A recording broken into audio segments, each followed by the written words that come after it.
Erokamano kuom medo kete e Ramogi TV chienden mar migago. Moko kuom jodolo jiwo jonyuol mondo ne nyithindo duto oyaw skul kae sechego ikwayo derepe mondo obed akicha e kinde ma gichwalo jowuoth ahinya to jopuonjre e skunde. Ne giloso nyasi mar walo kendo sidho Alex Ole Karia kaka jata chendo mar kanisni mag Christian Outreach Ministries e Narok East, kama gavana e kaunti no Patrick Ole Ntutu ne ogolo siem ne jopur mondo obed akicha kod achudhe e kinde magikeyo. Tunaomba nyinyi wote hakikisheni ya kwamba watoto wetu wameenda shule. Nafikiri wanaanza kufungua Jumanne. Na mimi nataka tu kuwaomba madereva wawe waangalifu hasa wanapobeba watoto wetu kwenda shule.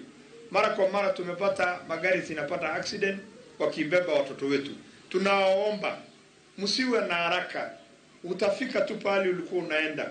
Na hiyo ni maombi yangu. Hata nyinyi wazazi, ukiingia hiyo gari na unabeba watoto, wakati ile unapeleka watoto wako shule, mwambie dereva unabeba watoto wa shule. Enda polepole mpaka tufike pale tulikuwa tunaenda. Na wazazi wote nawahimiza ahakikishe kwamba mtoto wake amefika shuleni. Isiwe tu kwamba mtoto ameingia kwenye gari hajajua kama amefika. Eneo hili la Ndulele ni eneo ambalo linafaa madereva kuwa waangalifu. Tumekuwa na black spot hapa chini ambapo madereva wanakimbiza magari sana.